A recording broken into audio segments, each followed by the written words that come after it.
From the studios of Farm Journal Broadcast, this is AgDay.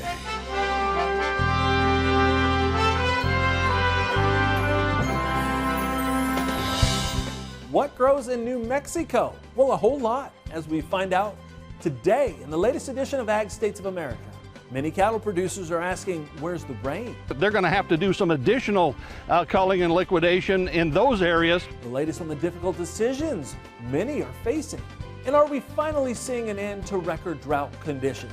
We've got it pegged at about 75% chance of that occurring now. What forecasters are saying as planting season picks up right now on Ag. Good morning, I'm Clinton Griffiths. Drought was a big story during last year's growing season, so what can we expect this year? NOAA has just released its seasonal drought outlook, and the picture looks much improved from October when almost 62% of the U.S. was in drought. Now, since that time, total coverage and the intensity of drought have been on the decline. In fact, drought conditions are near their lowest level since July of 2020. But given that May through July look to favor below normal precipitation over the northwestern part of the country, along with above normal temperatures, forecasters expect drought in much of eastern Washington state. They also see drought growing in New Mexico. But as you can see, drought is expected to persist in the Great Plains on into western and southern Texas. But the arrival of El Nino could change things. So El Nino, likelihood of it becoming a full-fledged El Nino by the time we get into summer, we've got it pegged at about 75% chance of that occurring now. Should it manifest itself and be the most dominant, what we call teleconnection in the pattern, we would likely be seeing, a better year overall. And just to give you a stat, since 1970, we've had 17 El Nino summers, and 14 of them had trendline yields or slightly above that, which means we generally think of El Nino summers of having more juicy atmosphere, more stuff for thunderstorms. And so we'll keep a close eye on it. If you talked to me a month ago, I'd have been talking about how we expect to see El Nino by the end of the calendar year. But all of a sudden, as we look at how the Pacific Ocean is evolving, it seems like El Nino is more and more imminent each passing day. Now, from a drought standpoint, that ultimately should be good news for these drought-affected areas of the Great Plains, because that should help this transition out of drought. But the big question is, will it come in time to salvage summer crop planting? Now, Rippey says if those areas don't see rain by mid-June, there won't be enough moisture to support summer crops. The timing of that moisture and this recent drought outlook are being closely watched by many cattle producers. AgDay's Michelle Rook joins us with an outlook for range and pasture conditions and what it might mean for the markets. Clinton, for cattle producers facing prolonged drought, they're desperate for rain to help recharge pastures and help with hay production. However, the news isn't good in the near term. In fact, with record high cattle prices, they'd normally be looking at rebuilding their herds, but instead they may be facing further liquidation. The drought has yet to break in parts of the central and southern plains, and it's reflected in USDA's most recent range and pasture conditions. Certainly the numbers we see coming in from the central and southern Great Plains are rivaling some of our worst drought years. If you look at the numbers this week, April 16th, pasture conditions coming in from the southern plains, we see 58% rated very poor to poor in Oklahoma, closely followed by Texas at 57%. You have to remember, that's a statewide value. In fact, in Oklahoma, some drought-stricken counties in the north and west had their driest August to March period on record, and drought has deepened so far in April. These guys are still faced with some additional cow liquidation. I've talked to several producers recently that now recognize they're going to have to do some additional culling and liquidation in those areas. That will keep feeder cattle supplies tight and prices well supported. And while feeder cattle futures have hit contract highs, they haven't taken out the 2014 levels, and neither has the cash market. Feeder cattle markets are not at record high levels yet. They're moving higher. We're at the highest levels for say Oklahoma cash feeder cattle markets. We're at the highest level since sometime in 2015. Those markets also peaked previously in late 2014, and we will certainly exceed those highs at some point in time. It may be a few months down the road, but we're going to get there in the coming months. Cash prices for calves and yearlings have been moving higher, though, at sale barns, and the hope is cow-calf producers are finally seeing some black ink, even though it's come at a cost. Now, the tight supplies and high prices for those replacements combined with high feed costs are, however, a headwind for feedlots and farmer feeders, and that's making their profit margins really tight, even with the historically high prices for fed cattle. That powerful storm system we've been telling you about brought tornadoes to Oklahoma, Kansas, and Iowa Wednesday night. 9 tornadoes were reported in Oklahoma, including this one near Shawnee. 4 twisters were reported in Iowa and 3 in Kansas. But officials with the National Weather Service are working to confirm those numbers, and there was concern of the possibility of more severe weather yesterday. Now, there is a chance some areas of the southern plains experiencing drought may finally see some rain. Meteorologist Matt Engelbrecht joins us with an update.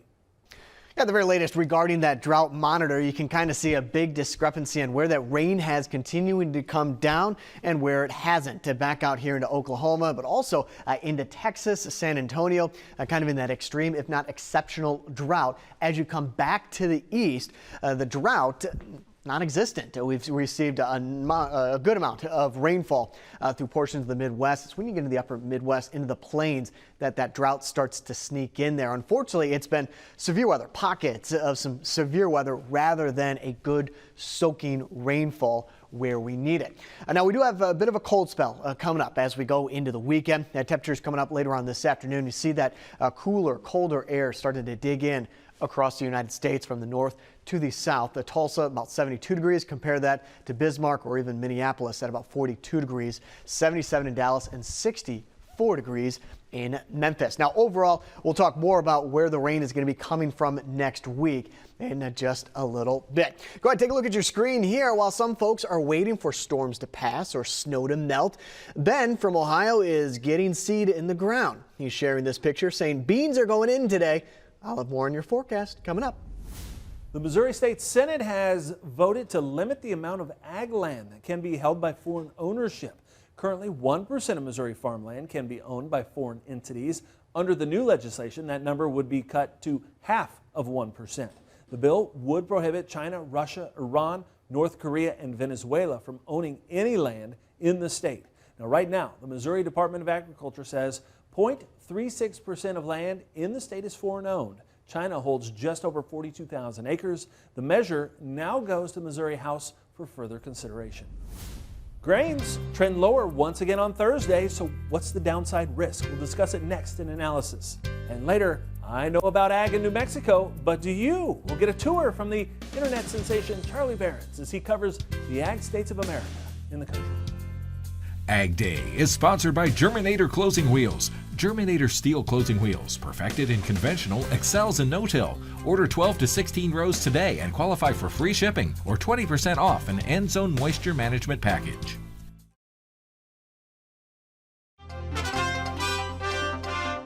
A new rural Main Street Index has climbed back above growth neutral this month. The April survey of bank CEOs in a 10-state ag region now sitting at just slightly above growth neutral at 50.1. That's up from last month's reading of 45.6. But that doesn't mean those surveyed are feeling that positive about things. Ernie Goss of Creighton University saying that the rural Main Street economy continues to experience slow to no to negative economic growth. He says 64% of bankers surveyed reported depositors exiting due to higher financial risk. Additionally, bankers reported record low check deposits. More than 76% of the bankers also oppose the recent bailout of 2 high-profile banks. Grains falling on Thursday amid lower export sales and ongoing weakness with crude oil. Hog markets, well, they fell too. Michelle Rook is back with more on if there are any positives ahead to end the week in markets now. Another down day in the grains on Thursday. Chip Nellinger, Blue Reef Agri-Marketing, joining us. Another risk-off day again in those grains on Thursday, right, Chip? It was risk-off. It just seems like suddenly the fears of a worldwide and U.S. recession are back, at the front and center of everyone's thoughts right now. And, we went a couple weeks with the financial markets thinking, okay, maybe the Fed's going to pause in their interest rate increase. But the last week or so, I think that, is kind of out the window. And now expectations are for a 25 basis point increase when they meet in May. Yeah, and you saw crude oil and some of those other markets get whacked. That spilled over. But I also have to wonder, old crop corn and soybeans, did we also hit some chart resistance? Was it some profit taking maybe? Yeah, we did hit some pretty heavy resistance levels, both on the May corn and beans. So it's been a huge run higher. The bull spreads have really had a strong run as well. And now, it's just this time of frame on the calendar here, mid-April into May, even though there's less than ideal weather out there for planting progress, it just seems like the market has a really tough time rallying when we're in this stage of the calendar. Absolutely. And I know we unwound some of those spreads as well. What about new crop, though? Corn and beans, they both kind of held some areas on the charts that we needed to hold, at least for now. But what's the downside risk? Yeah, we did hold it for now, and I think some of the reason was because of some spread liquidation, right? The bull spreads have worked for so long. Any market that has had such a run like that is going to have a correction. I think he corrected those bull spreads a little bit, unwound some of them, and that gave a little bit of support to the back end. Again, it's the wrong time of year to really kind of do much of anything here on new crop. We got the whole growing season ahead of us, but right now we just lack a bullish spark. I think we're just in a really choppy, sloppy, sideways range here for another 4 to 6 weeks. Yeah, and wheat didn't do us any favors there with some rain chances and kind of poor exports again, huh? Yeah, just the wheat market being the wheat market. We tried to rally. Obviously, we've got dramatic problems in the plains, Kansas, Oklahoma. Little bit of a chance of rain. I don't know if it's going to do anything at this stage. It's almost adding insult to injury at this stage, but the market sure didn't waste much time taking some weather premium out of prices. Absolutely. All right, thanks so much, Chip Nellinger, Blue Reef Agri Marketing, and we'll have full analysis at agweb.com or go to the Markets Now podcast. We'll have more AgDay coming up.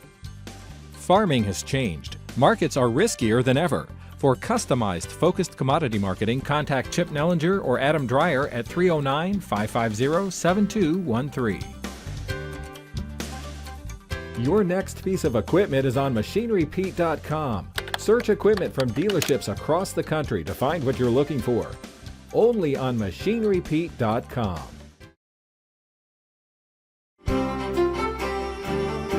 AgDay Farm Country Forecast is brought to you by Calhoun Superstructure, engineered fabric buildings serving the agriculture and fertilizer industries for over 30 years. Visit calhounsuperstructure.com/AG.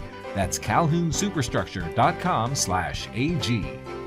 I'm Chief Meteorologist Matt Engelbrecht. So a little bit ago, we looked at the drought monitor and also the potential for some more rain. Want to focus on the wind forecast as well. One thing we typically see in the spring season as these temperatures fluctuate from a winter cold to summer hot, the winds kick up. That's the way the atmosphere kind of deals with those two extremes and evening things out. Now for the wind forecast, this is Friday at 8 a.m. That low pressure system that we've been tracking across the United States will continue to bring in some very strong winds up through Oklahoma, Nebraska, the Dakotas, as well as into Iowa, Minnesota, and Wisconsin through the day on Friday. Things will start to weaken, but right around that low on the backside of the low pressure system is where those winds will stay pretty elevated. You can see that there's a pocket of some calmer weather back in here a little bit farther to the east, out ahead of the main front. Again, we've been talking about the weekend chill across the United States. So there's the cold front, and then the response is back in behind this low pressure system Saturday and Sunday. So I'll look at it a different way. You got the cold front with the rain stretching all the way north to south, eating away at the atmosphere, severe weather potential right along that line. And then where we saw those strong winds, notice there's not a lot of rain, there's some snow out there, but that gives you an idea of the contrast of the temperatures between our Friday and our Saturday. As that cold front moves through, that low pressure system will continue to deepen and those strong winds will start to make their way through portions of the United States. The jet stream on Friday, there's that pocket, that low pressure system that's going to keep that cool weather around through the weekend. Now next week, things are looking a little bit wetter, but also slightly warmer. I'm still expecting temperatures to be about average across the United States. We try to get a little bit more zonal, so I'm not expecting a lot of rain chances, but there is going to be a decent warm up in sight as a ridge tries to build in across the United States. Carroll, mostly cloudy, and that wind, like we talked about, is going to be strong, high about 46 degrees. 85 in Dothan, Alabama, mostly cloudy, high around 85 degrees. And we'll go over to Beckley, West Virginia, mostly cloudy, high around 81.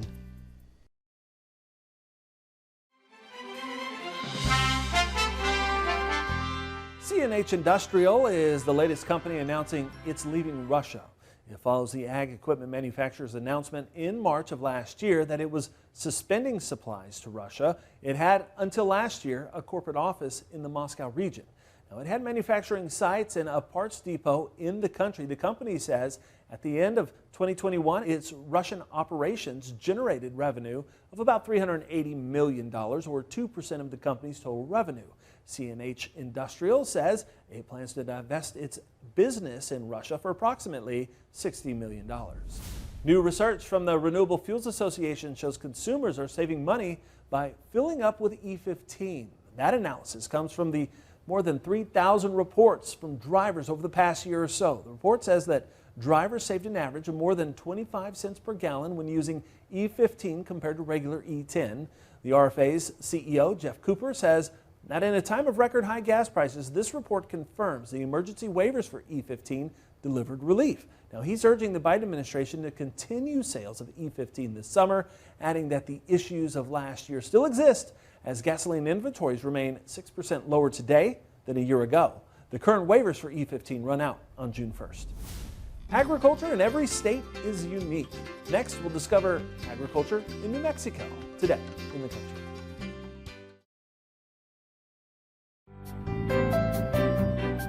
In the Country on Ag Day is brought to you by Pivot Bio. What if you had the nitrogen you need already on seed? Pivot Bio is the first company to apply nitrogen on seed. The nitrogen you need, now on seed, from Pivot Bio. Learn more at pivotbio.com. This morning, we're continuing our tour of the Ag States of America in my home state of New Mexico. And as Charlie Behrens tells us, the land of enchantment isn't just a desert. Now, New Mexico has an incredibly diverse landscape, ranging from forested mountains in the north to a vast white sand desert in the west and the south. Fun fact, 6 of the 7 life zones found in the entire world exist in New Mexico. Now, if you're like me and don't know what life zones are, I did a little Google search, so you don't have to. Life zones are classified by vegetation types and vary by altitude and orientation to the sun. What that means is that depending on the elevation, there can be completely different terrains in a matter of feet. And yes, there will be a test at the end of this video, so I hope you're taking notes. For more than 2 centuries, New Mexico's economy was centered around cattle ranching and being a cowboy. This state ain't big enough for the 2 of us. Ride 'em, cowboy. And today, both are still a big business with nearly 25,000 farms or ranches in operation. In more recent years, dairy farming has taken a lead role though. Today, the state ranks 9th nationally for milk production and is on the top 5 for cheese production. Good for them. Sorry, that was cheesy. In one area, the state grows corn, wheat, alfalfa, hay, cotton, and about 400,000 pounds of onions every single year, ranking them 5th in the nation in onion production. That's nothing to cry about. Pretty diverse for a state that most people just assume is a giant desert. I mean, what can't this state produce? It's nuts. Speaking of which, New Mexico farmers grow pecans, pistachios, and peanuts that are processed and shipped all over the globe. So the next time you're throwing out an assorted nut bowl at your cocktail party, you can thank New Mexico. But Charlie, technically aren't peanuts legumes and pistachios seeds? Yeah, I know, but find a better transition, I dare you. Okay, back to it. New Mexico leads the nation in pecan production, along with the state of Georgia. In 2018, New Mexico reigned supreme with 91.1 million pounds of pecans produced. And that is a lot of pecan pie. Or pecan pie, no judgment. Now, if there's one crop New Mexico likes to hang its cowboy hat on, it's the chili pepper. It leads the nation for chili pepper production. On average, New Mexico produces 75% of the nation's chili peppers. And thankfully, they got that dairy production because we're going to need a lot of milk. Now, while some chili peppers are red hot, there are many varieties that can be grown. The chilies grown in New Mexico are called Hatch chili peppers, named for New Mexico peppers that are grown and harvested in the Hatch Valley region, affectionately referred to as the chili capital of the world. Tums sold separately. And each year during the Labor Day weekend, more than 30,000 people from around the country journey to Hatch, New Mexico for the Hatch Chili Festival, which celebrates the world-famous crop. All right, before I get going, I can't forget to mention that New Mexico has seen recent growth among organic and specialty farms. From vintage wine vineyards to niche crops like lavender, the New Mexico agricultural scene continues to grow. And now that I got the attention of all the Pinterest fanatics out there, you'll be happy to know that today there are over 150 certified organic farms across the state. All right, thanks, Charlie. Now you can watch more of these state-by-state features by visiting pivotbio.com/originals. And that's all the time we have this morning. We're sure glad you tuned in. From all of us here at AgDay, I'm Quentin Griffiths. Have a good one.